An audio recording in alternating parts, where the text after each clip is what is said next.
Today on Caught for Two, an in-depth review and discussion of Fast and Furious Highway Heist, a game that was not what we expected.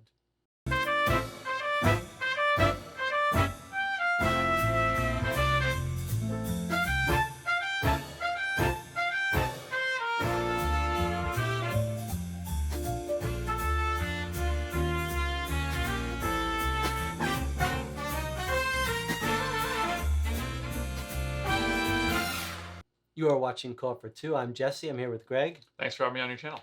And before we get started with the review, let's go down to the table and get a quick overview of the game. In Fast and Furious Highway Heist, you and your fellow drivers race against the clock to complete one of three scenarios. It's a cooperative game for 2 to 4 players and will take about an hour or two to play. Despite appearances, it's a medium complexity game that may not be suitable for casual gamers. Mechanics include variable player powers, dice rolling, miniatures, simulation-style rules, and lots of spatial planning. Begin setup by having each player choose a character to play from a set of 6 and a car to play from a set of 4. Both characters and cards have different stats and different special abilities. Then select one of the 3 scenarios to play: tank assault, semi-heist, or chopper takedown. Each has their own large custom vehicle miniature, associated scenario board, custom card decks, and special rules pamphlet. Construct the scenario stunt deck based on the difficulty level you have chosen to play, and follow any other scenario-specific setup instructions found on the scenario board. Play takes place over a series of rounds, and during each round, players may choose their turn order. On your turn, you perform 2 actions, and then roll the enemy die to trigger enemy behavior. At the end of each round, a new card is drawn from the stunt deck, making a new stunt action available to players and sliding previous ones down. When the last stunt card slides off the board, the time is up and the game ends. Actions available to players include moving, leaping between vehicles, ramming vehicles, pushing vehicles, taking boost tokens, and performing stunts.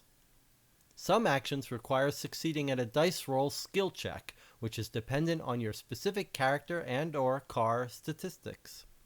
Boost tokens can be used to mitigate luck and modify die rolls in different ways, depending on whether you are using the token on yourself or to help another player. The enemy die causes enemy vehicles to move and attack players in different ways depending on the scenario. Stunt actions involve performing thematic acts of daring to advance the scenario and will gain you additional boost tokens. Players win if they complete the scenario-specific goal or complete the special last scenario-specific stunt before time runs out. Okay, so let's start the review where we always start the review, a discussion of the theme and components and that kind of stuff. Well, right off the bat, we should talk about, it's Fast and Furious game. So, Jesse, have you seen any Fast and Furious movies? I have seen little snippets of a couple of them. Yeah, I've only seen one. It was not my choice to see it, not just, people who love the game or you love the franchise or whatever. It's just not really for me. I love over-the-top car chases and stuff. When we did our playthrough, I talked about the original Gone in 60 Seconds, which is just like smash, smash, smash. And even like Blues Brothers, all those ridiculous car crashes. French Connection is the one I remember with this. That's another good one, yeah. Fantastic. So I think we're just kind of like, you and I are like curmudgeonly old men now. We just like Yeah.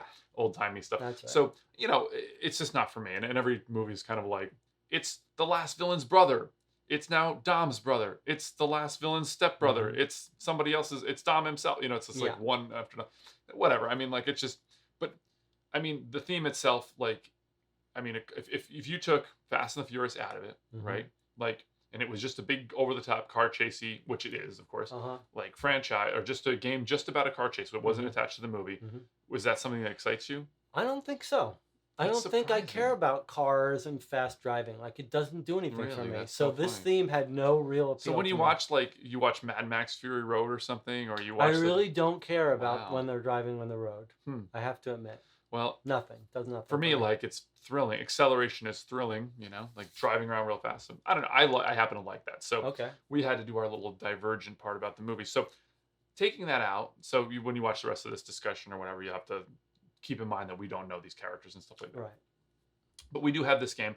And you know, the to me, like, it has a lot of that stuff. I mean, you've got, you know, heist things, and we'll get more into this later. You got choppers, you've got tanks, you've got your cars driving around real fast, you're ramming things, you know, you have enemies jumping around on the tops of the cars and stuff. So it's a very rich thematic, I would say, game, and it has scenarios to sort of, you know, keep you going through that stuff. But we'll get more into that in a bit, I Yeah, think. I mean, if you knew the franchise, maybe you would love being in that world. But Yeah. even if you didn't, if you like the idea of cars and doing stunts, then it's appealing for that reason alone. Yeah. Yeah. Okay, so let's look at the art and the components, which Jesse, I know you were sort of like, well, should be a quick thing, but Mhm. there's a lot here. I mean, there's a lot of stuff going on, and we should mention the Jesse, how much what the price point of this game is. I paid 25 on Amazon, but the MSRP I think is $30. Yeah, uh, so this is in a series of games like That's that we've right. like played a number of now. Prospero Hall is the people that were hired to make it. Yeah, I mean it's like easily and I mean every time we get one of these boxes, it seems like you're like, how is this only you Yeah, know, it's like 30 compared to bucks or other whatever. board games for Yeah, sure. I mean it's pretty amazing to me. Like, and that could go on for a whole other conversation, and we'll probably And we were constantly looking at these and being surprised, like, being like, what's going yeah. on? How is it so So good? yeah, How is this component so good? so let's just art itself, you know, serviceable art. I mean, it's Mhm. kind of an interesting thing where, like, you know, the characters themselves are very suggestive instead of being Mhm. like that actual actor. You know, we talked before off camera stuff about how, like, you know, when you get a licensed product, you know, that has to be checked by the actor, it has to be checked by the studio and everything, and like they probably just thought like, let's just you know, let's cut that off at the pass. And so, you know, the art's fine, Mhm. this art is fine. I mean, that looks cool, this is fine, I guess, the art on this stuff and the board, but that's not really what is really good about the art. I think it's everything in this game is form meets function, which is fantastic, and it's over and over Yeah. and over again. And we'll go on into depth about that. But like the minis themselves, they're pretty awesome. I mean, like, Yeah. and mostly because of the price point of the game, I would think, but also, Mhm. you know. So do you want to show them like the truck and stuff? Oh yeah, like look at this truck. Like the cab turns. Why? We don't know. Just a little over Does the it need top. to? The back opens, which actually is a Mm-hmm. mechanical part of Yeah. the game. You have to open it, and these little holes where people, when they're Mm-hmm. jumping out of their cars, go.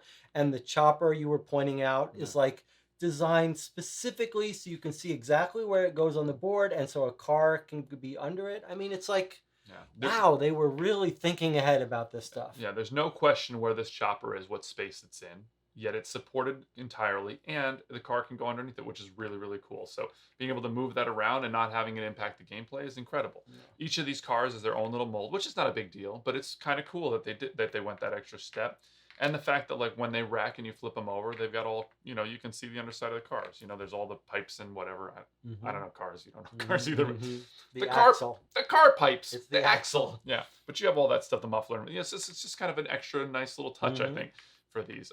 The tank looks pretty awesome. I mean, again, you can see the treads on the bottom and stuff. So I mean, the minis look great. I mean, like, and for what the game is, and they're very clear, which is really cool. The only thing that's a little weird to me is like they're functional, but I guess they're supposed to look like kind of like road signs, you know. But I don't know, they're a little weird. But the alternative is But to put, very clear, like I'm the blue player. I know I can yeah, see at a right, yeah. distance where my guy Yeah, is. Yeah. and the other thing is like it kind of looks like a stick shift as well, I guess. But the only other alternative they could have done was to make an actual person, and then it would just look like look like oversized. You'd be like the Hulk standing on this SUV. It's kind of, Mhm. it wouldn't really work out. So those are really cool. But where I think this game really shines in terms of its like I say, form versus function, is that everything is so clean.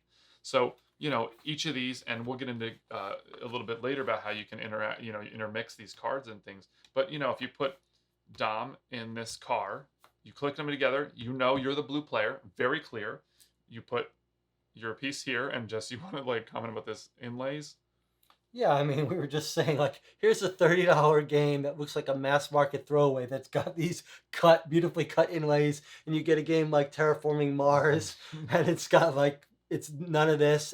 It's just really weird. Like Yeah, we were shocked yeah. at the quality. And then again, you can flip this over and to show that you're now in an SUV instead. I mean, it has a little piece there that you can put to show that that's your car, which is, you know, not that not that's one of the weaker parts, I guess. But that's pretty amazing. But I mean, this is clever. Like when you take Yeah. control over one of these cars, you just put this perfectly Mhm. sized token underneath it, Yeah. and there's the blue car. Yeah, normally I think in a game you would have like a little colored ring and you would put it on the snap it onto your mini space. Uh-huh. But this obviously for obvious reasons wouldn't work. So that's fine. But Mhm. it's cool that like now you're on here and it has all the information you need here as a reference and stuff. And you'll talk about that a little bit later, Mhm. which is pretty cool. And then the fact that like when your turn's over, you flip this over, you're exhausted, but you can still see your defense, which is the only relevant part of Yeah, it being very not clever. on your turn. Very clever. Very neat. And you can see at a glance, like who's gone, who's gone. Okay, you're left to go. What if I go now? And so that's really cool. The dice are fine. I mean, they're weaker component and stuff. But even like this one, Tage can go multiple times, and he gets his own tokens to show, Mhm. when he wants to take his extra actions, which is pretty neat. And then very cool as well is that you get these, each of the, scenarios has its own cardboard board with an inlay for like health or And a other nice little effects. diagram showing exactly how it moves. Mm-hmm. And then each of them, so will have its own little board, and it will have these stunt cards, which will be important just for that scenario, and then also an enemy deck. So it's a complete set of components, and it's easily identifiable. We know blue, blue, blue. That's the tank. Yeah. The tank is blue. Yeah. These are purple. These two are purple.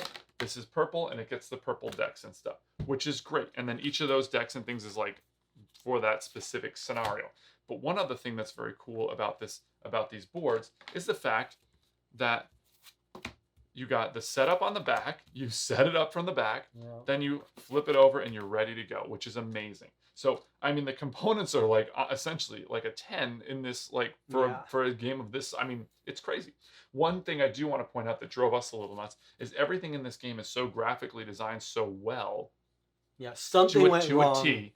But these stunt cards, which go along here and they kind of flow along here. Actually, I do want to mention that this also has a very nice clean thing of 1, 2, 3, and then it has the activate to show you when you would activate one of these activated parts. So there's a number of parts that, like I said, that form each function. But these lay here and they sort of scroll down and they match the roadway here, which is a nice little like unnecessary touch since it looks like it belongs there. But the thing is that this should have been horizontal. It's insane. All we do is keep moving this to try to see what it says. Yeah. So it's a little and you can't do it. This is oriented vertically. Yes. So you can't just put it here. It's something went wrong. Yeah. I don't know what the backstory is, but some graphic designer made a mistake and they couldn't fix it because that makes no sense. I mean, when everything was so well thought of, and then of course the components as well, like each of these scenarios has its own booklet, which is amazing. I mean, everything, and again, it's color coded so you can see quite easily. So that's really, really good. So I mean, the components are like a 10 for this game. I'm like still boggles my mind. And those big cards are wonderful to have those big cards. It's only that's always very sad. Like Lost Cities has that kind of a larger size card, and something Madness. That. What is it? Something. And Madness. Don't forget and the references. The reference. Well, that's actually a really good lead into the iconography. Like, do you want to? Yeah, I mean. It's fantastic. Whether it's on all of the pieces, everything is super clear. What your skills are, when you have to roll. Yeah, I mean, this is actually very clever. But we don't need to belabor it. The point is that the reference guides are excellent, and you need them. Like there are lots of tiny little rules, and they're almost all here. Like if you've got these two in front of you, you know exactly where to look. You roll the enemy die. This tells you what each side does. It saves a lot of time having to go to the rule book. But I do think like there's something interesting. Like this is like I actually think this game is almost a master class in like how to make things simple, straightforward, and useful. I mean, there's certain rules that you get right around, right? So when you're like, oh, I need to look up in the rule book. Can you hand me that? I wonder to see if I can do X, Y, Z. Like there are sometimes enemy vehicles like the tank or the SUV or there's this Shaw's car. Okay, or excuse me, the tank or the semi or the Shaw's car, and then you have these enemy SUVs, and you think, hey, I can ram SUVs. Can I ram these things as a basic action? Well, you go down your board here, and you think it says ram enemy SUV. So just on its own, it could just say ram or whatever, but it says ram enemy SUV. Therefore, you look at that and go, oh, that isn't an action I have to ram any of the other vehicles. There's a lot of things in this game that are like that just clear up. You don't have to go to the rulebook because it says it right there. You know, And when you do go to the rule book, they address what you were Mhm. looking for. And there are some complicated rules, so I mean, it's a credit to them that they got that right. That you find what you're looking for. And not to belabor it, but like, I mean, just like this, like, you know, like you'd be like, how many of these nitro tokens can I hold? Look in the rule book or look at the reference. No, there's just a little spot that shows you how many nitro tokens you can hold. This character, his special ability is 5, so now you can see he's holding 5. Yeah.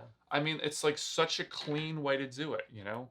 It's just I can't like it's like there's everything in this game was made so that like you could easily understand it. Except for those cards that Except are for that. sideways. Yeah. I'd love to get a comment from the designers and let us know what went wrong. What is the story? What went wrong? Which let's extend the this component thing to the box. What's not on the box, Jesse? That you just said. The designer, which we've noticed it's a trend. It's like these licensed properties do not credit single authors. But you know, this is a good time for a little diversion. The first game we recognized it was, I think, Wonder Woman, Challenge of the Amazons, Horrified. Okay, so it's not just that they're all licensed copies. They're all made by the same company, Prospero Hall, which is doing this licensed work.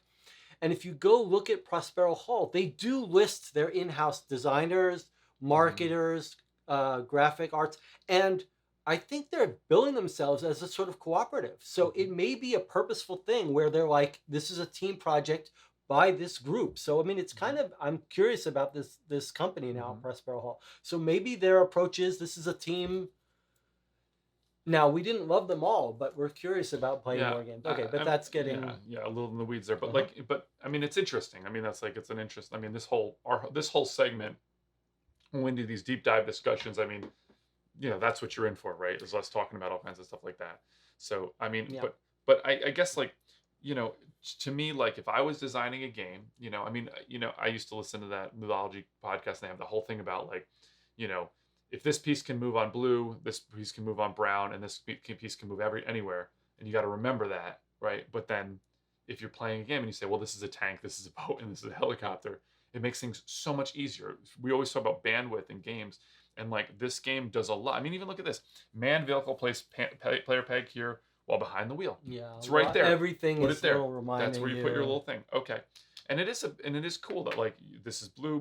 You know, I mean, it's just here's another example of something very clever, right? When you're in your vehicle, you get the combined skills. So that's why when you line them up, there's your speed. 1, 2, 3, you get the combined value. If you get out of your car and you're just on foot, you have these stats. And if your car is by itself on the road, it's got these stats. I mean, very clever. I mean, if I again, like there's just so much bandwidth that you don't have to worry about, and it's just so clean. And again, like just like those for these, you know, just having this activate part right here. When activated, look, it's like you just scroll it down, and then when red, you're ready to, you know, that's when you activate it. So I mean, that's just a really amazing production, and it's, I mean, not even counting the price point, amazing production. All right, let's take a look. We always say that the most important thing in a game is the decisions. So let's look at the decisions you make in this game. From the start, leaving aside picking a scenario, which we'll talk about when we talk about variability. First thing you do is you pick a combination of character and car, which gives you there's 6 characters, 4 cars, so one of 24 configurations each player. They all have different amounts of skills, right? The cars have different skills and the people have different skills, but they also each have a special power. The person has a special power and the car has a special power. Okay, that's your first decision, which we love in games. Yeah. We love when picking roles. So there's actually quite a number of like games that we play that are like that. Like we've always talked about Flashpoint, how like we spend 20 minutes in the beginning of Flashpoint deciding what combination characters we're going to go for and how we're going to go with the strategy. This game, do you think that that's...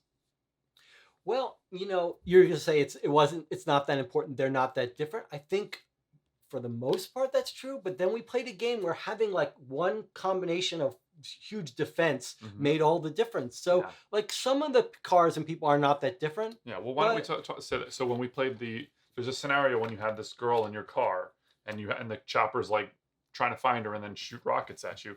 So I mean, we took this combo, right, which was which had 5 defense, which as you pointed which out, is huge. which is huge, and like that was one way to get around. And then I took on the scenario, a couple of scenarios. I knew we were going to be jumping up here and opening this up and throwing boxes out. And I thought, if I'm leaping around a lot, then I mean, I took this character Brian O'Connor, who gets a free leap. So I do think actually it does make a pretty big difference for characters. Cars, I think. Well, this car you think is clear better than all the American others. Muscle is amazing. Its ability is amazing. It's true. It's very they're cool. not so balanced, but they don't have to be. They don't have to be. It's not a competitive game where they have to be balanced. Well, I mean, if you look at like, well, that's a true point, a good point. But like this car, this import racer, it's got a cool ability. Head start at the beginning of your round, your turn, you get a free move as long as you're in your car. But the thing is, like, you're almost never gonna need to move one space. If you're gonna have to drive, you're gonna have to take the drive action anyway. So, and usually, I've never encountered a thing where like I needed to move one more space. Okay, but this is a really important point that I've tried to make before, that I really think needs to be made.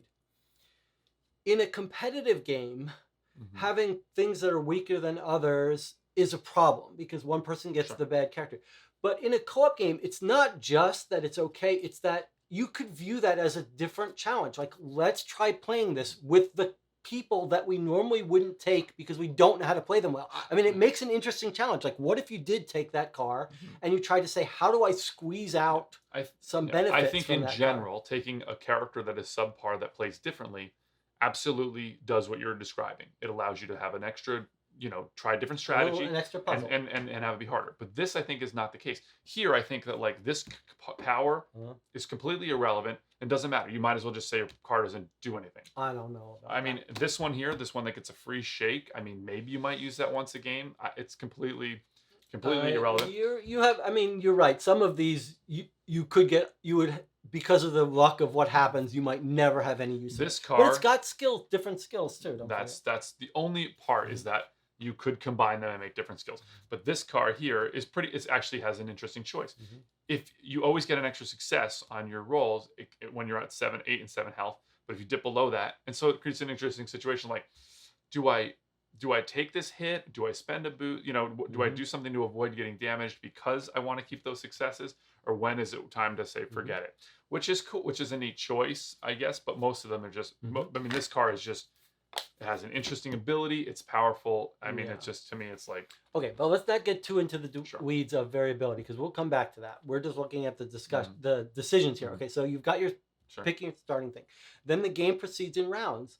In each round, you've got another decision point that we like in games, which is deciding who goes first. That really surprisingly does come in importantly. You're like, well, you're in a good position to set me up to do something. And the fact that between rounds, there's a step that happens means that it matters who goes first. Okay, so then there's well, hold on, so in general, like, I love that in games. I mean, it's just it's amazing. Like, did you go for? Are we going clockwise? It's just like, no, I want to go. Oh, it sucks. I got this great move I can do. Yeah, I could do this. You could do this. No, but we're in the wrong order. And like it's just another interesting decision. Just let everybody take their turn or whatever, and then I mean, at the end of every round, you're rolling your die anyway. You're doing the enemy part of it. And as you point out, there's a little mechanic here to keep track. So if you play multiple players, you do that. Yeah, you easily see. So that's the decision before the round actually. Before your turn actually starts. Then you've got your turn. So on your turn, what are your actions? They're laid out on your thing. There are actually quite a few of them. You can move around a distance based on your skill level, right? You can leap from your car and decide, you can get on top of your car, leap to another car. You can push cars. You can ram them and turn them over. Wreck them, that's right. And then there's this, you can fight people who are on top of your carts. I've been calling this like a little simulation rule set or like a video game, but it's like there's a little physics engine that you can work with. So if someone's on your car, you could jump up on your car and fight them or leave them on your car and hope that they don't get the die roll that makes them attack your car. Then there's you can hijack another car, trade cars, which is a pretty cool mechanic of like your car's getting damaged. There's no healing of your cars.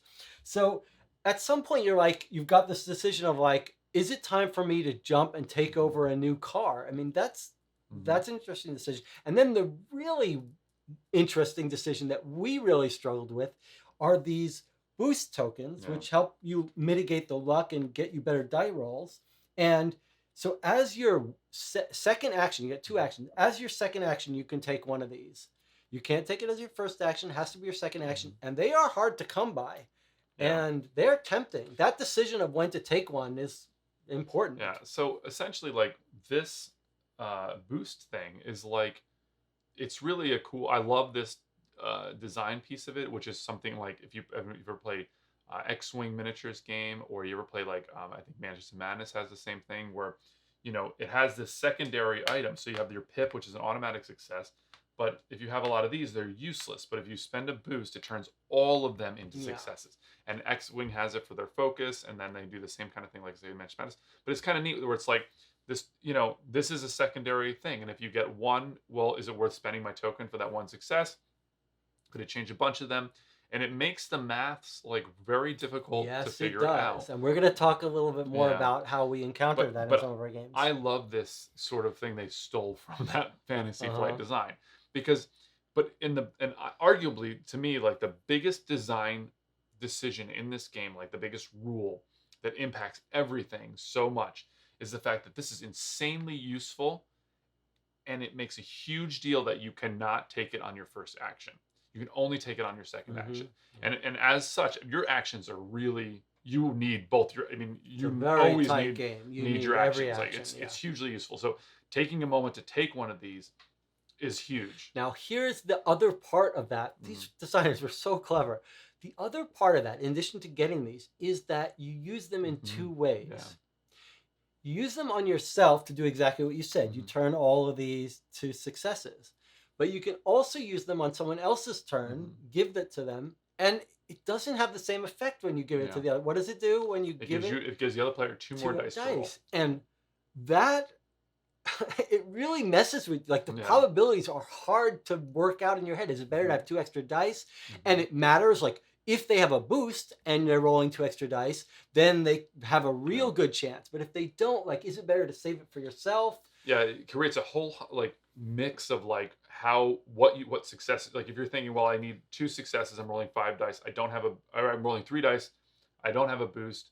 But we had this scenario, if I can mention this, where like, Jesse and I really had to stop and say, I said, okay, should we take, if I keep my boost and you have your boost or whatever, you roll and try to succeed. If you can't, I will roll and try to succeed. But if I don't have my boost, I'm going to fail. And so we kind of had this discussion of like, there's a threshold that needed to be reached. And it was better for me to give Jesse 1 more die instead of 2, because you had 4 already. You can only roll a maximum of 5 dice. Oh, that's the other thing. Like you're only giving. And so like it ended up being where we figured out that like just because of that threshold, it was probably better to not take 2 attempts at it. Let me elaborate on that a little bit. We filmed 4 playthroughs. They'll be online to watch on YouTube. In 2 of them, our gameplay completely ground to a halt, where we tried to figure out what would be better probabilities. Would it be better to roll twice 4 die or roll once 5? And we had a long talk. Yeah. In the first one, it was like 10 minutes. We decided to try it one way. And I was so curious about it that after we finished playing, I wrote some code to simulate these die rolls, some Monte Carlo, Markov chain Monte Carlo, they call it MCMC, where it's simulating this and simulate it with my special power. And it turned out that we did make the right decision. It was... There's a little something extra that you're missing. What am I missing? So this is a great, like, this is good in life as well as especially being a co-op partner, especially if you're 2 people. And that's where I thought to myself, absolutely, it is better for each of us to have a chance at this. Like you roll and then I roll, that's better. But then I stopped and I listened to Jesse's point about having that threshold to reach, and I considered it and I thought, okay, you've convinced me your argument, and I went along with this. It ended up being not seriously different. Yeah. Like, well, actually, what happened, Greg, the first time I ran the simulation, it was like a 0.59 probability doing it the way we did it, and 0.4948 something doing it the other way. So we did come to the right decision. It was a little bit. But then when I told you that I ran those numbers, you said, but did you also take into account your special ability was Yeah. I could re-roll He one. was playing it, yeah. So Which is I a went huge back after and I coded that in, and it actually made it a little better. Our odds with that even better. reroll was our odds with that reroll was like 0.8, and without it was 0.62 something. It's on our thing, but I mean, essentially, small, it's just small difference, but it was fascinating. And then in the second time, we also didn't know what to do, and I in the end didn't do what you wanted to do. It was I took a boost instead, and when I ran those probabilities, it was 0.26 if we did it the way you wanted, and 0.22 to do it my way. So I did that at that point. What I wanted to do was less efficient. So you're saying but you were a timing, bad co-op partner there. I was saying I did it. I was exactly right. I saved us in the first case. Actually, we lost both. We lost both games. But anyway, the probabilities are fascinating. Yeah. The interaction of the boost, the max number of dice, the fact that you can change all of them. All of those interact to make probabilities that you can grasp, you can see, but are very hard to get exactly right. I mean, we're kind of overblowing this in a way because you're essentially just rolling some dice, right? I won or lost, but it is that mitigation fact like really gave us some pause on a few things, which is kind of cool for us being like, you know, that's my favorite part of the game. Very knowledgeable gamers, like very experienced gamers, and here we are like,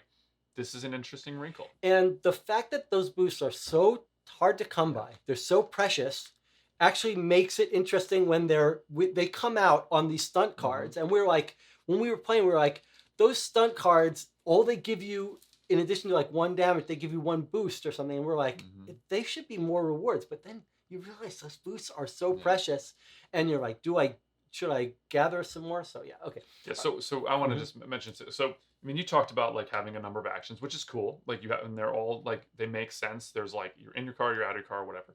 But I mean, mostly what the decision in this game is, like some of them like shaking somebody off your car. I mean, we played 4 games of this, 5 games of this, and like, I mean, I don't think we ever shook somebody off our car. I think you might be right. Brawling. But we lost 2 games, so maybe that's why we lost them. Well, I think if we played them again, we'll go into that. But but brawling, we rarely did that. Hijacking an SUV, maybe we did it once. Essentially, mostly your actions are driving and ramming. You're always gonna. The biggest things is trying to control this by shoving a car off, and then by trying to wreck it and flip it over. That's like mostly what you're doing is, and it's a weird thing because like just this concept of like turning this into like a weapon and moving it to be in the right position. It's like a weird version of pick up and deliver or something, in a way where you're like, I readied this good. It's now a wreck, and now I'm going to move it somehow. Or move it and then wreck it. Yeah, so it's like there's a real spatial, tactical, moving stuff around. I have never seen that in any game ever. Yeah. Where you are making something weaponized by making a new one a wreck, moving it, and then weaponizing it. And there's a cool feature of that, right? Like at the end of the round, you're going at this constant speed. That's the thematic of the game. So these stay still. And when you wreck a car, at the end of the round, it gets kicked back 4 spaces and it's shifting off to the left. And it destroys everything it hits. So there are a couple moments where we were like, wait, if you wreck that, I'm gonna be in the way of that. Or it sort of feels like a little simulation. You're like, you push it, get in front of that car, and we can have it kill 2 things at once. I mean, and another thing that was so cool thematically is you can leap off your car, which some of the scenarios make you do. And when you do, your car starts drifting back slowly, right? It's sort of automated, but it's drifting back slowly. And so there are times where like, let's bring our car up, jump on top, and then it's just drifting back. It's okay. I still got time to jump in it, but that was also an interesting decision because that was in the one scenario where you thought if this car drifts back, it'll be in the spot you need it to be in to do whatever action. Which is pretty neat, know, and also, like, it has to be close enough for you to jump back to it. Otherwise, you'd have to jump on another car and kind of waste an action. But I mean, thematically, it's awesome that you're all traveling at high speed, and once a car's wrecked, it goes by. But also, there is a bit of planning because you're like, it's kind of tough to make to move the car and then wreck it. But then also, if you want to crash this car into this tank, there's a chance that at the end of the round, this tank will have moved and it will miss. So you sort of have to put things in a certain way to sort of hedge your bet or whatever. Say, okay, this is the most likely thing if this happens. So there is a little more planning.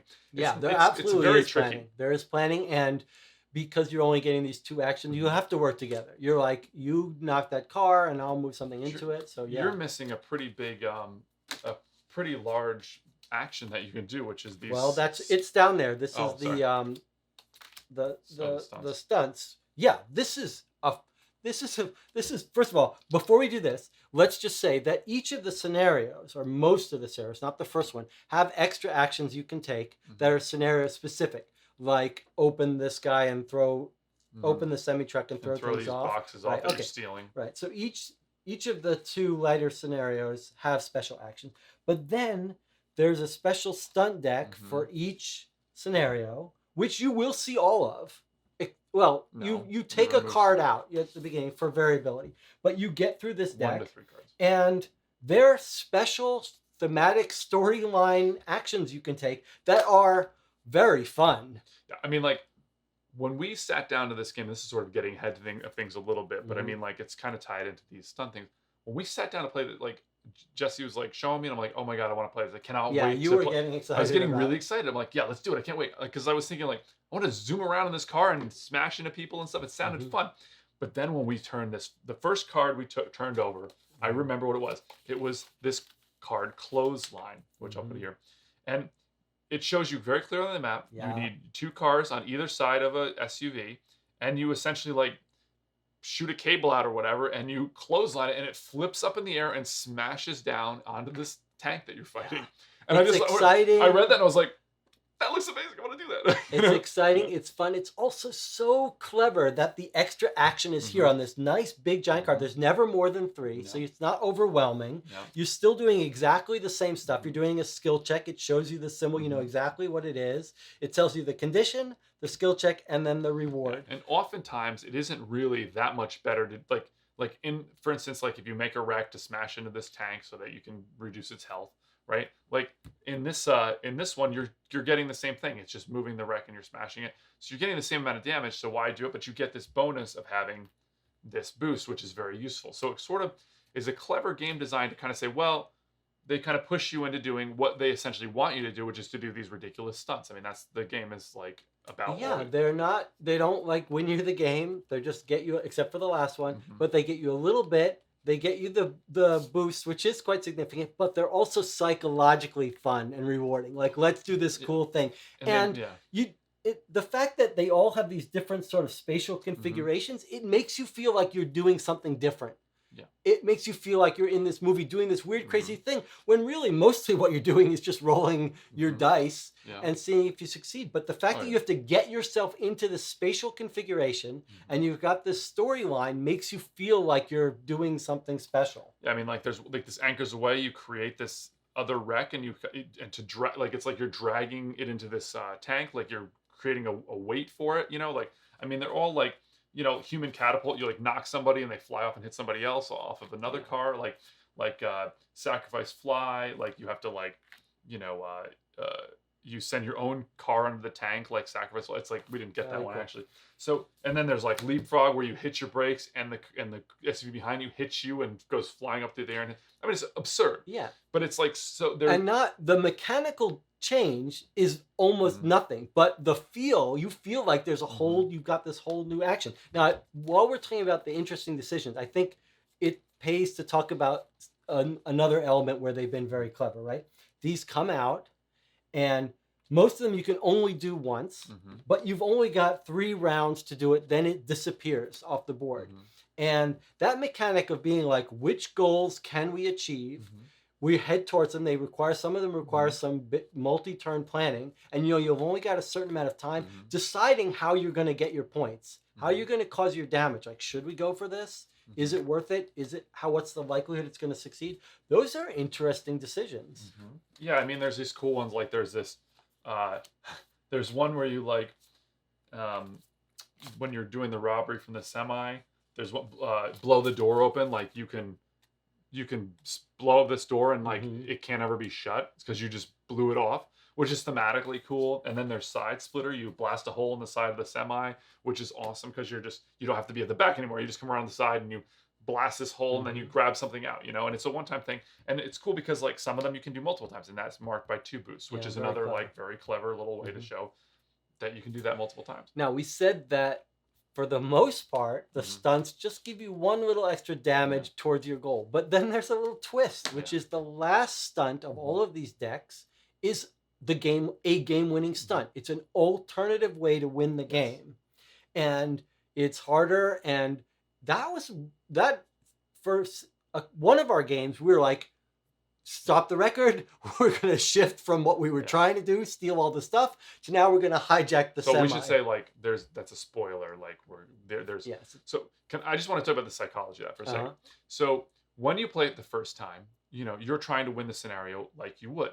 Well, now when you know how to win the scenario, how the level 3 is, you sort of think like, well, of course that seems much easier in some cases. Like if you had been going for it the whole game, but there was something like.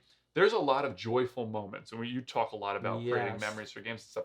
And like, I remember when the level 3 card, that's what they call it, came out for the heist, and it was like, so essentially, this is a spoiler, but it's not a huge spoiler. I mean, but you're trying to like get these 2 per car, these boxes off the semi. Well, then this last one came up, and it says take the whole thing. You try to force the semi driver to expend all his shotgun shells. You grab him and like pull him. You're on the top of the cab. You like pull him out of there. You get in and you just take the whole semi. You're like, we're not going to screw around taking some boxes. And when I saw that, I was like, oh my God, that's so. Let's steal the whole thing. I mean, it's like that awesome movie moment, but it also creates a really cinematic feeling of like you're trying to do one thing and then you're like, well, wait, what? It's like somebody's like on the radio, like just. Like this isn't working. Like we're getting overrun by the enemy. Well, let's just do this crazy thing. Like, and it was really exciting the first time we played it. I was like, yes, I mean it was fun to try to do it, but it was also that little surprise that came out towards, and we talk about pacing, like it comes out at the end. That's very cool. And we just were like, well, we have 3 rounds to do this thing, right? And we got the same thing with the tank. There's like you could just blast it a bunch with these corrects and things, which you have to do a certain amount of damage per turn. Or at the end, you realize you can just force the whole tank off the road, but it's a lot more tricky to do it that way. So, but again, if you built up the whole game, they're much easier to do. I think, like if you have that for strategy. that one. But it's kind of neat because if you think of it, like we talk about, like sort of these new era of games which are kind of bashed together with all these, they're like Frankenstein, where it's like, I love this game. It's a buffet. It's like let's take this from this game, this from this game, this from this game. But these are sort of kind of like in a Euro game, you'd have like a contract. You have a wheat and a flour and a sheep. Well, you get this contract done, or you get this sale and you get this amount of money, or whatever. This is kind of like that in a way, where it's like these little mini goals that you can go for. You don't have to, but there's something that you can go for. And then at the end of the game, of course, that's a way you can win the whole scenario. I mean, I love what you're calling them contracts. Well, I love that mechanic of having to choose and figure out which one you're in a good position to go for. It makes the games feel different. And in the beginning of the game, we were always like, let's do that, and partly because it's fun, and you just want to do that thing. You're like, oh my God, that's amazing. You want to tell about the helicopter? Oh thing? Yeah, well there's one mission that we played against the helicopter, and you got to launch yourself over a car. And normally that's what you do. You're launching, you're spending your time launching over the car to hit the helicopter. And then we got one of these stunts that came out where you launched yourself over a car and another player's on top of your car and he can throw a brick through the window of the helicopter to do an extra damage. And you were talking about the psychological enjoyment. We were like, we want to do that. Like we figured out a way to do it, but we were going to do that even if it was not going to be the smart thing to do. And it made a little story. Like it stuck with us. We remember that moment when you were able to throw the brick through the window. Yeah, it's pretty neat. And sometimes like there's just interesting things like in one of the scenarios where you can kind of like move your boxes around, or in the third scenario you can move this girl between your cars and stuff, which is pretty neat. I mean, it's kind of cool to like give you those extra options of planning and stuff. Okay, so let's talk a little bit about some more big picture issues in this game. Just touch on them. We've talked a little bit. Here's one that I think is important for this game that we've talked about a little bit. There's something about the rules in this game, the way it's sort of is like a simulation where things happen. Like you know that this car is going to move backwards and hit this car, then it's going to flip. The guy's going to jump off. Those sort of chain reactions make for a fascinating gameplay. You're like, I'm not sure exactly. Like you can look ahead a little bit, but I'm not sure exactly. And there were several times in our game where like we destroyed a car and the guy jumped off, and sometimes he jumped on our car, or sometimes you got kicked off a car that was bouncing around. Like those little chain reactions make it almost, it's almost like a toy. It's almost like, let's see what happens when you hit that car. And a new thing, the enemy could cause something to happen. It's like you're never quite sure what's going to happen. And you feel like you're watching a little thing unfold, like a little engine, a little simulation run. But when you plan in this game, like you're making the best plan at the time, and you say, I hope this works.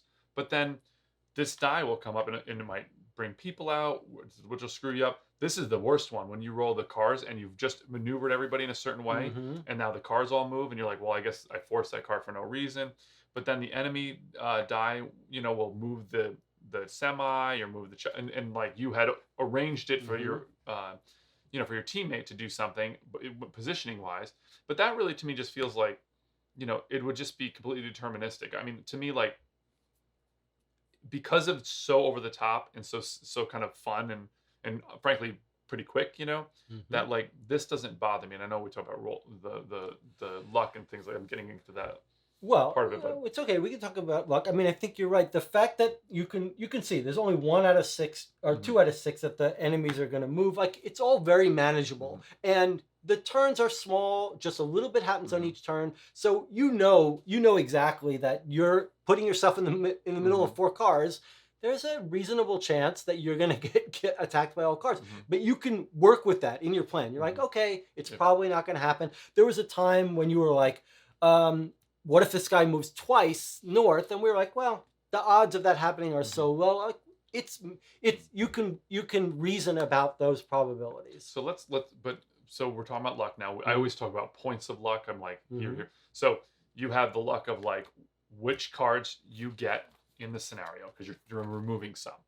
Then you have the point of like, like which order they come out. They're staggered somewhat. Then you have the luck of rolling your dice, whether or not you succeed or not. Then you have the luck of, at the end of the round, whatever you're going to roll for the enemy. That's right. And then you have the luck of these enemy cards, whether they come out at all, whether they bring good things, whether sometimes you need these enemy SUVs to come out because they're the only thing that you have to complete the scenario, like to do damage or whatever. And so like there are quite a lot of lucky points. There are little points. Yeah, I want to talk about that a little bit. The ones you've mentioned. Okay, so the stunts, the randomness of the stunts feels very minimal. I mean, you basically go through all the ones that are in the deck. You take a couple out, and none of them they're all like do 1 point of damage. So it's not that essential.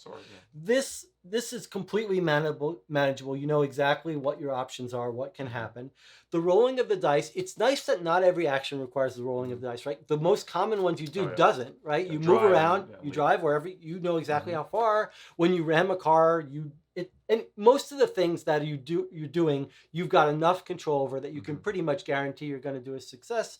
And the ones that are special, you can work together to make sure you have enough boost, which normally, and if the right person does it, are going to succeed.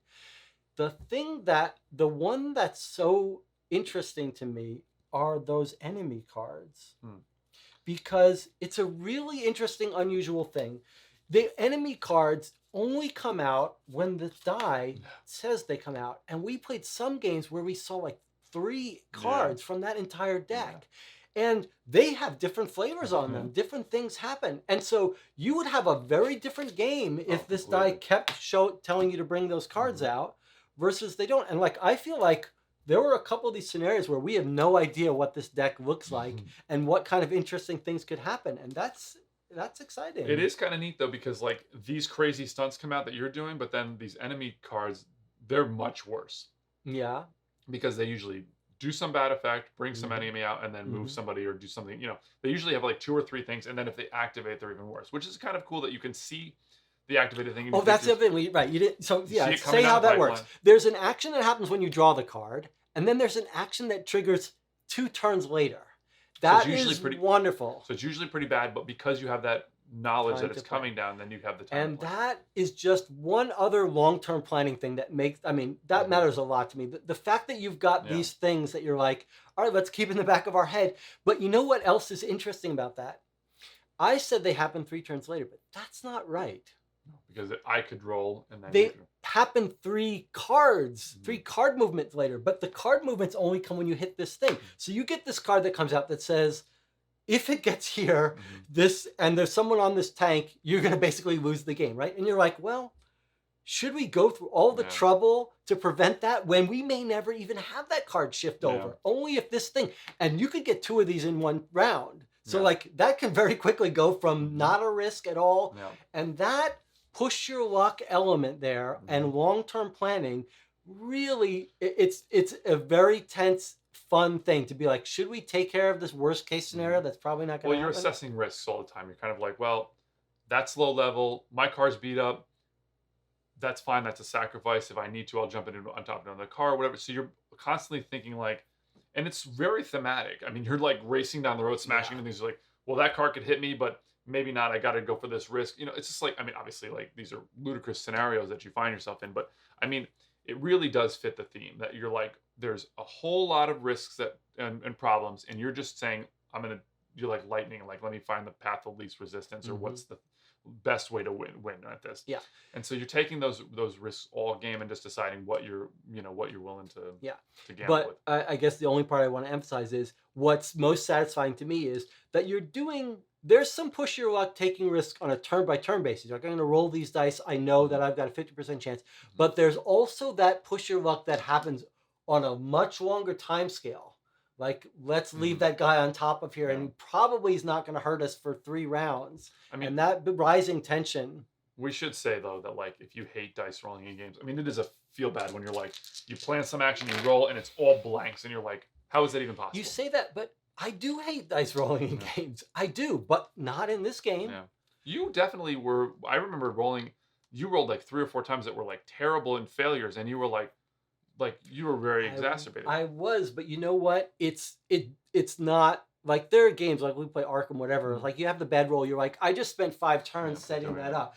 This game, it's not like that. There's no action that doesn't. It just moves the needle a little bit. So if you mess up one turn, it doesn't hurt. I'm right there with you where I get really frustrated when it's just like, well, I missed the roll. Who cares? Like it's like it gets very annoying, right? But in this game, it's so crazy and over the top, and that theme is so enjoyable and fun that like I don't care. I mean, I'm still having fun. Like if your car gets kind of like I play this game Battle Block Theater, and your little guy gets like exploded and ripped apart, and like you can see that my guy's. You can look at the stats, and he's died like 6,000 times by each way or whatever. And every time that guy dies, like he gets like annihilated, I laugh. Well, that is a great point because that's absolutely true in this game. It's so fun to do this. You're sort of playing with these toys, jumping and moving and ramming, that when things go wrong, it's kind of fun to see what happens. That is really true. And that is really true in this game. That the fun and the psychology of watching what happens when a plan goes awry is enjoyable. But it's also really that story element of this enemy deck and kind of like how these come out and you see that ending thing is it really feels like a narrative, which is completely out of left field. A little bit. Let me tell me that's not a narrative. Well, I'll let me riff off that a little bit. What I don't know that it's a narrative per se, but I will say you do suggest something interesting. When something goes wrong and you fail, at the end of the round, a new very cool thing comes out. It's like distracting the kid. It's like, oh, we've got this new toy to play with. And so it's forgotten. The bad thing that happened on the previous round, it's completely fair. You've got a new fun stunt to pull off. You've got a new interesting enemy thing. So like it leaves you. All the bad taste of a bad roll leaves immediately. Yeah. So I do think that narrative element, I think you're kind of rushing by that. But I do think it has that element. I mean, when we're playing, you're like, oh, let's see the clothesline. Let's knock out this car. Let's put our brakes on and knock this other car behind us. But then as the game progresses, you find that oh, this is an alternate win condition. Hey, it's like, hey, I see that little alternate it's like win you're in the condition end of does. it's like you're in the end of Terminator 2. Spoiler alert if you haven't seen that. But and it's like you're like we can't kill the T-1000, and you're like, oh look, there's we're in a factory. liquid nitrogen factory. It's like that's how we'll get them. It's sort of like Yeah. seeing that, and that's kind of a cool Yeah, the story. last stunt that changes the way you can win is Yeah. a little bit of narrative. Okay. Yeah. Let's go and take a closer look now at just the sources of replayability and variability. What you want to give your overall thought about replayability on this game first before we go into some of the details? Did you ask me to tell you about the onion? Because that's what I was just thinking about. There's this great. If you've been with us this long, you're not going to leave after this little digression. So I love They the all onion. leave. I can see the YouTube stats. They're all leaving at every point. The Onion had like a really. They have it's a newspaper, and of course you remember like very funny Onion, newspaper. brilliant. But they have a video segment, where they do like little videos, and they're really funny too. A lot of them. And there's one where they did like they interviewed the writer of the newest Fast and the Furious movie, and it's like this little like 4-year-old boy, 6-year-old kid, and he's like the cars zoom and it smashes, and it's like, but it shows that it's hilarious. It's like 2 or 3 minutes. It's the morning show. There's a whole Onion has a whole morning show series. My God, it's so funny. Jim and I forget her name, but it's really worthwhile to like. It's like 2 or 3 minutes. It's a lot of laughs. And that's the worst of them. There are some very funny ones that you do. I'm trying to remember some. Okay, anyway, that one's relevant to this. Anyway, this discussion. Let's talk about replayability. Yeah. So to me, as you asked my general thoughts, I spent my nickel on the Onion, but I'm gonna still keeping the conch. You've still got the conch. You're still talking. Okay. Okay. So essentially, you can play each scenario once through, and they're different. They're completely different. Completely. Then you're gonna remove some of the stunts depending on the difficulty you play with. So you could play them multiple times and have different stunts.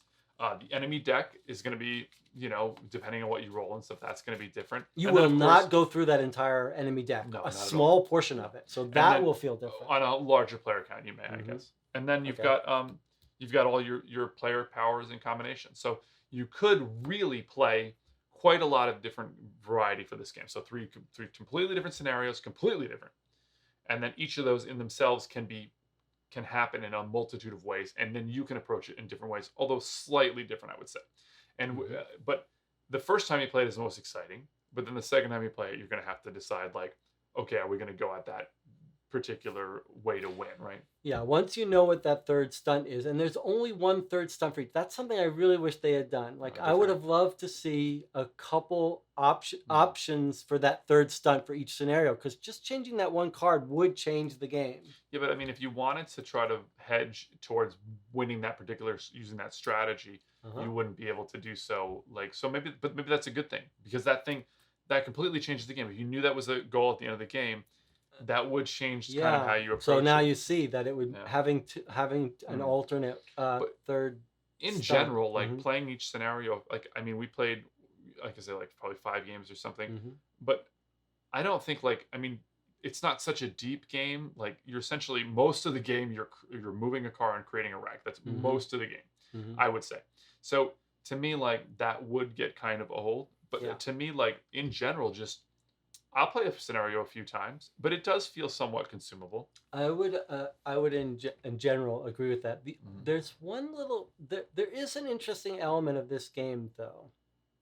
So we played the tank scenario twice, and we had a very different experience between those gameplays. It was sort of different challenge, and I think part of I know what one of them was. Well, we miscounted and played one on beast mode instead of hard. Well, that's true too. But okay, so there are all these sources for variability. The car and roll configurations, all those are true. But I think it's important to point out that the consequence of these sort of simulation rules, where you roll a die and the enemies move around on top and they hit your car, whatever. Okay. And then the fact that you roll this, you could have a game where, and we've had games where there were very few enemies on top of cars. And then we had other games where, because we rolled this and brought out cards, which populated everything with people, it really changed the dynamics of the game. Because these things have chain effects, you could play one game of a scenario where your biggest challenge is there's people on top of every car smashing the cars and jumping on the tank, which is now going to kill you because someone's on top of it, and it's going to get better. Remember the repairman card get better? Or you could have a game where you rolled or got cards that filled up the whole game with SUVs. We had one game where there were so few SUVs on the board because of the enemy cards that we had to start worrying about wrecking these SUVs because we needed to wreck them in front of the tank. Whereas in the other game, there were so many of them that they were in danger of killing us. So I think there's some replayability because a given scenario will unfold differently based on how this die affects how the board populates. Like, the cards, the stunts, and the die affect, and your rolls, frankly, affect how that each of the scenarios is going to play within itself, not just compared to the other scenarios. I mean, but each little change can have a chain reaction. Now all of a sudden your whole board is filled with things to fight. It is going to play out differently, but it's still going to predominantly feel fairly similarly. I mean, if you're not going to play this like each of these scenarios 20 times. No, it's true, but like you said, there are certain actions here like shake that we never did, but you could get into a scenario where you had to do these other things. You had to leap around a lot more, do more fighting and brawling. Would you disagree with the statement that that the majority of actions that you're taking are forcing a car into a position and then wrecking? No, I think that's right. You're right about that for sure. But it's cool. I mean, I cannot tell you how satisfying. It doesn't matter. Never going to get old. Just boom, boom, like these wrecks just zooming off the board and smashing everything. That's great. Like, it's really a feel good. And as you pointed out, the scenarios feel like different games. They are totally different. It's like having expansions for. We've talked about other games. You want to do the expansion talking? Yeah. So, but we've played games where we're like, it would be nice to have an additional scenario, an additional monster, like Marvel Crisis, and having the Marvel Champions. What was the one with the miniatures? Oh, Marvel United. Marvel United. Sorry, Marvel United. Okay, so we were saying, it would be fun to have another villain that would add a little bit. This is a different. That adds a little bit to have a little expansion.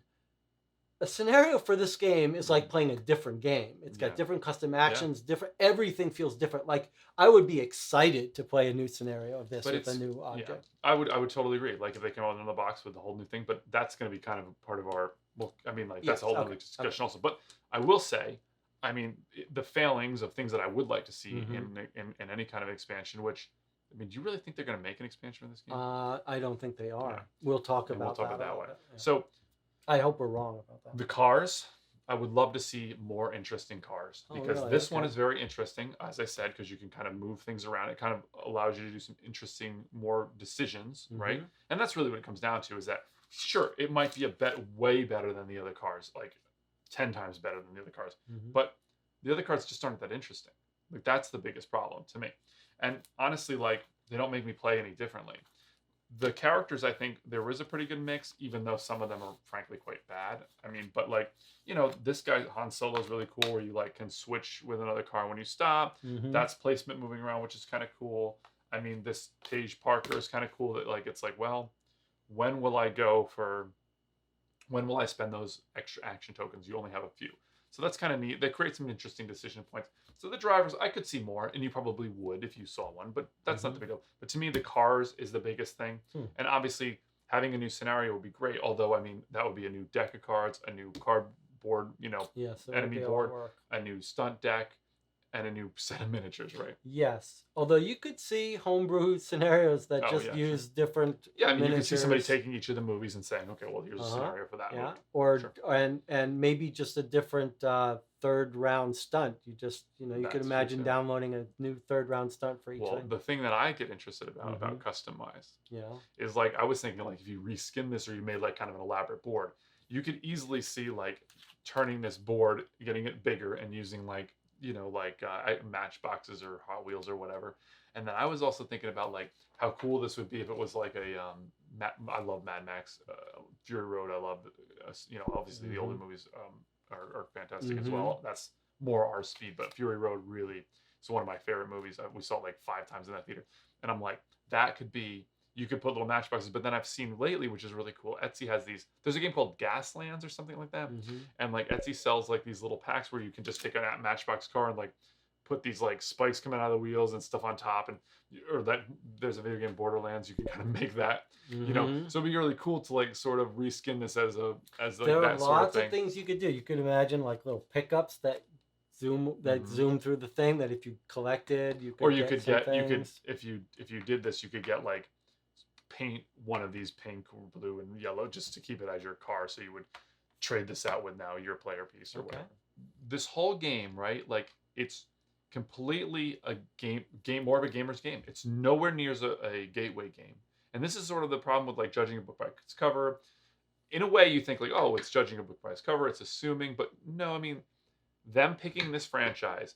Number one, it's a mass market game. It looks like it. Yeah. It is. Yeah. You're right. And that's really solves the price point that we talked about. But it's like it's made to go in like Target in more of a mass market environment. But so it runs the risk of board gamers and stuff like somebody not maybe going for it and thinking like that's a mass marketing game.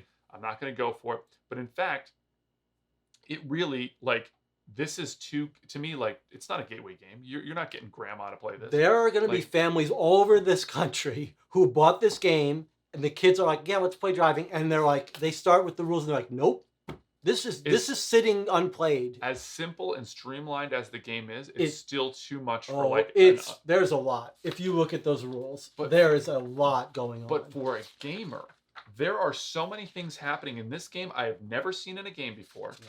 It's a very fun, unique theme. I mean, how many really? I mean, there's a couple that we'll touch on that have some similarities, but really, there's a lot going on in this game that I've not seen in a game before. Yeah. And it's very well designed and it's really fun.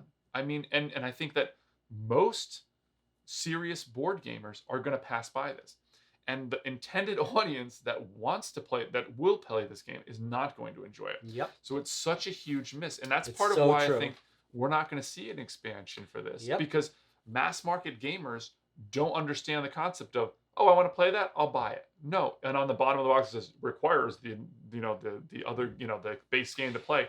They're going to be mad when they get home and they see I can't play this. Even beyond that, your point is it's not going to find its audience. It's really a shame because when you look at the box, we bought it. We thought we'll just try it. It's going to be for kids, whatever. But the people who buy this based on the looks at Target are not going to be able to play this. It is quite complicated, and most, as you say, most serious gamers are not going to buy it. They're going to look at it and say this is not going to be a real game the way we thought, which is really unfortunate. It is very unfortunate. Except if they retheme it, maybe they'll come back and try to hit this. It does make you wonder what was the story of this. Like, was this game already made and they attached it to this license? But it is a very well done game, very polished, and it's a shame. Well, do you want to go into? I wanted to make one. I did want to make one little caveat to that. I absolutely think because there's no hidden information in this game. We've talked about this when we talked about Wonder Woman. Because there's no hidden information about cards.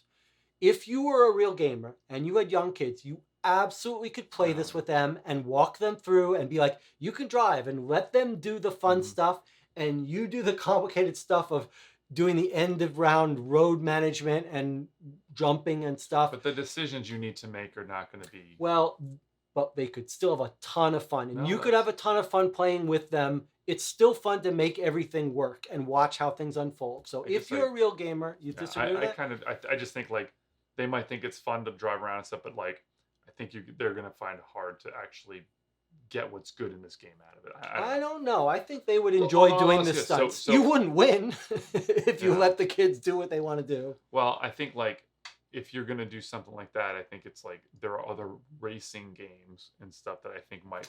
I don't know. I really think there might be a niche here where the kids could love doing the stunts and having fun. You can never die. You're never going to instantly lose the game. That's not maybe the best lesson. Like, it's like when you're young and they're like you have that, what is that? You feel like you're immortal or whatever. That's a whole psychological condition. Like, here's son, you'll never die. You can leap from this moving car onto another 90 mile per hour moving car, whatever that's. But yeah. So we do a little wrap up. Yeah. Last miss for me might be a little bit of swinginess. We haven't played it quite enough to know, but we did play the last scenario with the chopper and won quite handily, and it made us a little wary of like, why was that so easy? But I mean, do you think the fun outweighs the swinginess? Oh yeah, absolutely fun enough that even if it's swingy. All right, so final thoughts. Shall I give my final thoughts first? Wrap it up. Okay. So for me, this is a super pleasant surprise. Mhm. Definitely not what I expected. A unique, not unique theme as important as unique Mhm. simulation video game mechanics. Watching these things chain react makes it like almost like a little toy. It's fun to play it even when you lose. Great length of the game. Like when we Mhm. finished those games in an hour, Yeah. super fun. Wanted to go again. Pacing is great. The Mhm. fact that the end stunt comes and changes things up, you're like Mhm. you're rushing to end the clock to get things done. Very tight. Mhm. Everything's tight. No, nothing to waste. So I would give this a final rating of 8. Not quite in top tier echelon, but an Mhm. 8, but with a little asterisk about this being relatively consumable Mhm. for me, which means it's not going to get replayed much. But of all the games we've talked about being consumable and maybe having Mhm. expansions, this would be the one that I would be most excited Mhm. to play with a new expansion. Mhm. So an 8 for me. Okay. Well, for me, it's for the price especially, but Oh like yeah. the components are great. The bandwidth that it takes, the setup time, the play time, the fact that everything's very easy to remember. I don't have to consult the rule book if I want to pick this up again. It's all right there for me. Those are all big pluses. The fact that there's a lot of things I'm a huge fan of like originality when it comes to movies and games and books and etc. And this game has a lot of unique like things that I'm not getting in another game. The theme is underrepresented in board games. It's a super fun thematic game in terms of like I want to do those things. It makes me excited to play and it makes me excited to talk about and I laugh when I'm playing it. It does provide some interesting decisions. There is I'd say a fair amount of luck and randomness in the game, but you're having too much fun to really care because of the game length is shorter and because like the things that are happening are fun and interesting. There's a lot of teamwork and a lot of discussion and there's things that can go your way or wrong and there is some replayability. The only really dings I would say is that like it's not something that like I feel like it could play over and over and over and over and over again. That is each of the scenarios are definitely add some replayability to the box, but it is a finite product for me. Yeah, so I feel very strongly about it. I think it's like I think it is absolutely worth the money. Go out and buy it, play it a bunch, and then trade it away or whatever. So I'm also going to give it an 8 as well. Okay. Yeah, so And so I just want to be like you, Jesse. so as we said, Yeah. this is a medium, almost heavyweight Mhm. in some respects Yeah. game that's for a serious gamer. So not going to be for people, not going to be for light casual gamers. Someone who likes the complexity, Mhm. someone who likes, as we do, the full open Mhm. information planning. Yeah. Like this is a game that you really go back and forth Mhm. and discuss tight planning. If you don't like that, this is not going to be for you. And yeah, any other comments about who this is No. for? No. Yeah, okay. I do think I still say a gamer could play it with their kids. Okay, now we've talked already about this company, Prospero Hall, that has made this whole bunch of these Mhm. licensable things, Mhm. and they made Wonder Woman Challenge of the Amazons, which we really did not like. No, that's not true. I felt fine about it. Okay, well, I did not No, like you it. could watch our review. And Villainous, which is a non-co-op competitive. Mhm. You haven't played? Never Okay, played. I played it, did not like it. Mhm. Tried to teach it to my niece. It was too Mhm. convoluted. Um, Horrified, which I you thought I own and loved, yeah. like a lot. Very good. I mean, like this. I mean, I'm assuming this is thematic for. I mean, it is thematic for what it is. Whether it ties to the Fast and Furious universe, I would assume so. But Horrified was a labor of love also. So I think whoever is doing this just for the licensed aspect of it and making that thematic tie, they're knocking it out of the park. There are a couple companies that are really good at Mm-hmm. this. It's not surprising Mm-hmm. that they're being hired over and over again to do this. And soon you'll be able to watch Back to the Back Future. to the Future is Same thing. another game We're gonna they've try done. that So one. yeah, I'm very curious about the other Yeah. games they've done again. But I will say there's one game that I thought of kind of that's the only very thing that comes close to this, which is like Formula Day. I believe has there you can play the straight race or you can kind of do a street race, which is what you're still racing, but you're trying to knock other cars and things like that. Uh-huh. And that game does have a lot of kind of cool like you know decisions about like putting The your speed down speed. and stuff. So it's kind Mm-hmm. of like your engine and all this stuff. So it does feel like if you like this sort of thing and you want to be able to get that car, driving aspect, which like Yeah, That's another that's the only other thing I can cardboard think of game that's that close come to by. Yeah. mind. I mean, it's not the same. It's not Oh no. cooperative. It's a totally different feel, but you do have that feel of moving cars around. And there's Mhm. another. You might check out Automobiles, which is a good deck building Oh game yeah. if you want to Okay. drive cars Oh and move okay. them around. Sure. That does have some The bag strategic building in planning. there, yeah, That's that's right. kind of It's cool. bag building. Yeah. But again, those are this. I mean, again, like the It's fact that hard they're to. cars is that's why I think this game really shines is because it's not like other stuff. Yeah, it's pretty unique. But, yeah. So All right, so maybe we wrap it up there. I think so. Yeah. Yeah. Please consider subscribing to our channel if you like this content Yeah. and want to see more of it. You might even consider becoming a Patreon supporter. We're also going to do a live Q&A channel update in June. If you're seeing this, please stop by for that. We'd love to have you here. We'd love to hear how you like this game. And if you know what happened with this card Yeah. mess up, I'd love to hear it. Watch that onion clip. It's funny. Watch all the Onion video Yeah. clips. All right, we'll see you next time.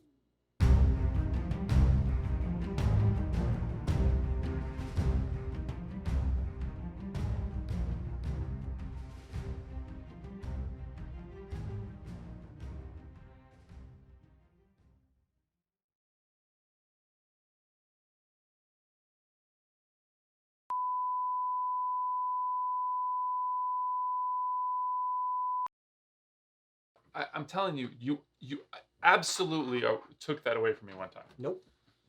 Never. Never happened. Odd couple. Mm-hmm. All right, this is exactly what you suggested, and then it wasn't there, and now it is. Perfect. Okay. That's what I like. That's what I like to see, Jesse. I'm like, maybe this thing needs some more salt, and you're just like, that enough, Greg? A little bit more, Jesse.